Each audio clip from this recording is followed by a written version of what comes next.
Hey guys, what is up? It's Dusty here, and welcome back to another crypto video. And yeah, this just happened. MoneyGram has been hit with a class action lawsuit over the Ripple partnership. What a crazy week for crypto, guys. First, we had some crazy pumps. Now, we had some crazy dumps. And then all these lawsuits, all these allegations, all this regulatory stuff is happening right as we speak. Right now in the comment section down below, put there if you are still holding crypto. I saw a lot of people say, man, I'm cashing out. I'm done with it because it's giving you too much stress. You might think, huh, who was that? There's a ton of people who cashed out. Let me know in the comments if you're still holding crypto or if you're still happy in the crypto space. And let's get into this video. Yeah, MoneyGram has been hit with one.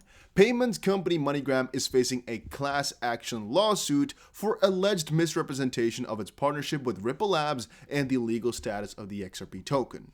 In brief, MoneyGram has been sued over allegedly false statements regarding its partnership with Ripple, and the lawsuit asserts the company misled its investors about the legal status of the XRP token, which you guys can probably already guess right now. I don't want to read that article though, I want to read this one because it's from Cointelegraph, and they usually have some higher quality articles. A lot of sponsorships too, but a lot of higher quality as well. So, payments company MoneyGram International has been sued over allegedly false statements made regarding its partnership with Ripple Labs and XRP. The class action lawsuit filed on Monday in California was submitted by law firm Rosen on behalf of investors who purchased securities from MoneyGram between June 17, 2019 and February 22, 2021. The global investors' rights legal practice asserted MoneyGram made fraudulent statements regarding its partnership with Ripple Labs and the status of XRP as a security.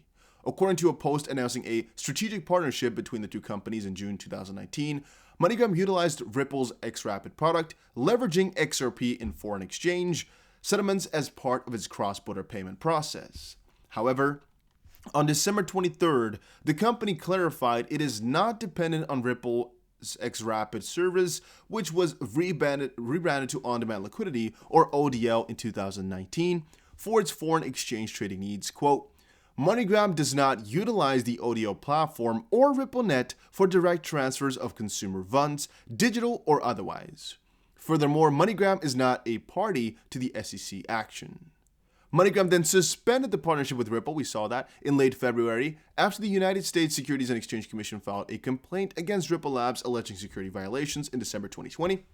Rosen alleged that MoneyGram failed to disclose that XRP was viewed as an unregistered, unlawful security by the SEC, and additionally, in the event that the SEC decided to enforce security laws against Ripple, MoneyGram would be likely to lose the lucrative stream of market development fees that was critical to its financial result. Rosen added, as a result, defendants' public statements were materially false and or misleading at all relevant times.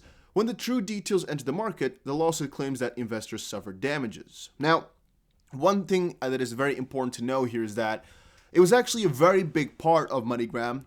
Ripple was a very big part of MoneyGram. They bought a chunk, but they were also providing a lot of money for them.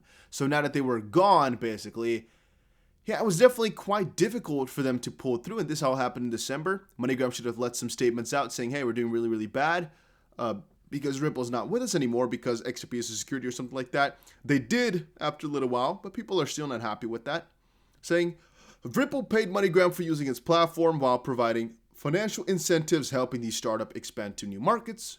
The Wall Street Journal reported that MoneyGram received $40 million in net market development fees from Ripple in 2020, representing about 15% of the company's adjusted earnings. The agreement between the two companies was due to expire in 2023, with the San Francisco fintech firm also having agreed to invest up to $50 million in MoneyGram in terms of stake. So yeah, it's not necessarily a good thing nor a bad thing that this pulled through because, well, from a certain perspective, this whole lawsuit between the firm and MoneyGram is only based upon the fact that XRP is going to be deemed a security by the SEC. If that pulls up to be wrong or not the case, then they have no legs to stand upon. Right now, though, it's definitely not that nice that this came out. A lot of people have been quite sad about it because it's once more a jab at XRP for the sake that, well, MoneyGram is using XRP, so we're going to sue them, right? And that also is, in my opinion, quite a threat towards crypto because that means any crypto that any one of these companies is using right now if it ever turns out to be a security, your company's going to get messed up. So you better have to check everything properly, which is once more going to halt innovation. You might say, but Dusty, you have to check everything properly, right?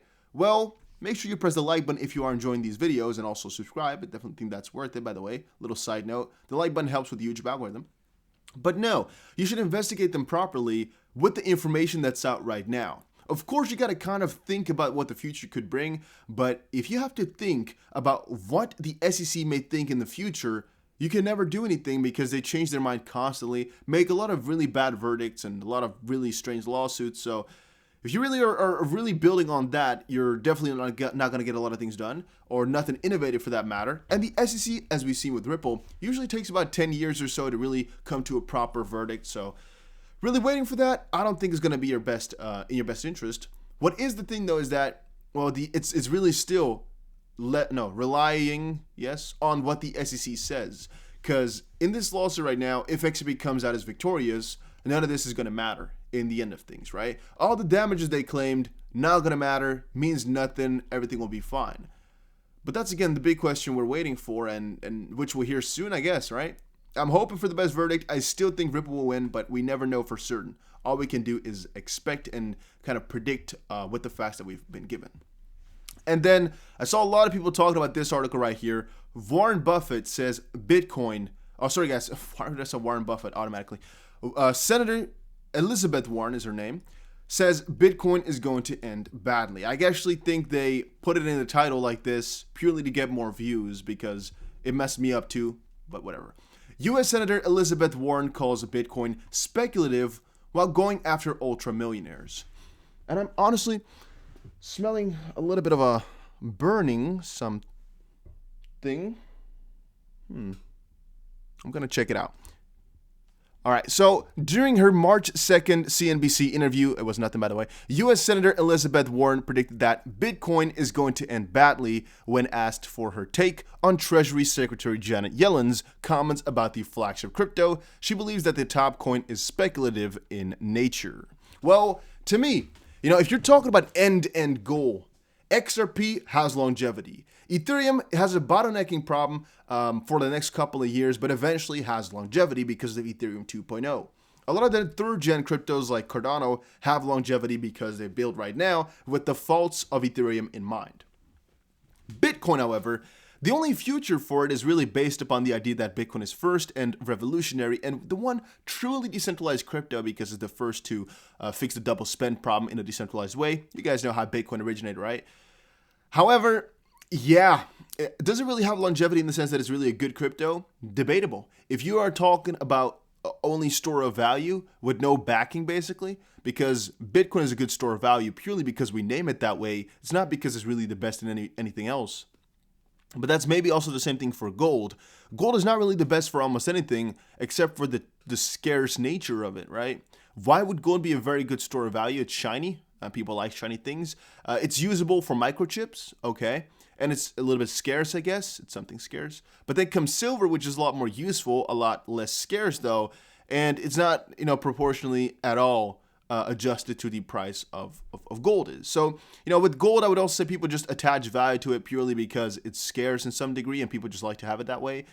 But for Bitcoin, you could say the same thing. The real use, it's not as good as silver, like gold is not as good as silver. Bitcoin is not as good as any other crypto, most of them. Yet it's still the number one because it's a little bit scarcer. Yet there are more scarce things like, for example, platinum and whatnot, which may have a higher price, but the market cap of gold is still higher than those ones. You guys see what I'm trying to say? Where Bitcoin, in my opinion, is still very much like gold, and XRP and things like that are still very much like silver, where they're more useful, should be valued not higher in terms of price, but higher in terms of market cap if we really look at the use itself. But still, Bitcoin is up there. And from that perspective, I agree with her. Bitcoin is a dangerous one to hold long term, yet I do it anyway. And Warren wants to go after ultra-millionaires. The prominent lawmaker continues crusading against ultra-millionaires, receiving her controversial plan to tax the wealthiest Americans. Anyone with a net worth over $50 million would have to shell out a 2% levy under her recent introduced legislation.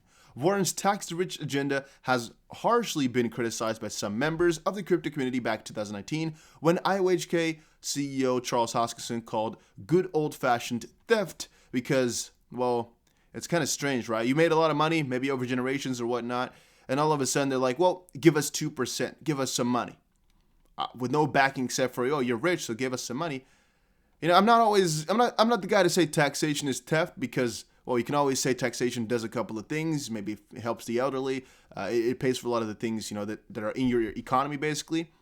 But all of a sudden, just taxing people with a huge amount of money, some percentage just because you want to, that's a little bit strange. I'm not sure what I can say about that one.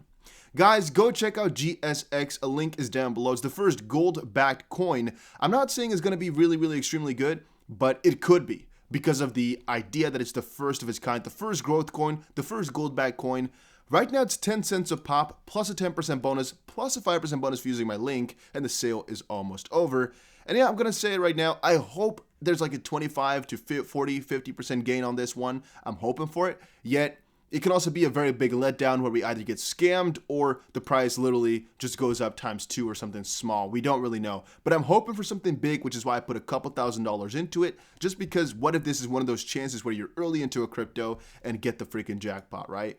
Gold jackpot, you guys get the picture. But yeah, that was for today's video. Hopefully you all enjoyed it, and I'll see you guys again in another one. Make sure you subscribe for more daily content. You can always unsubscribe if you don't like it anymore. See you guys again in another one.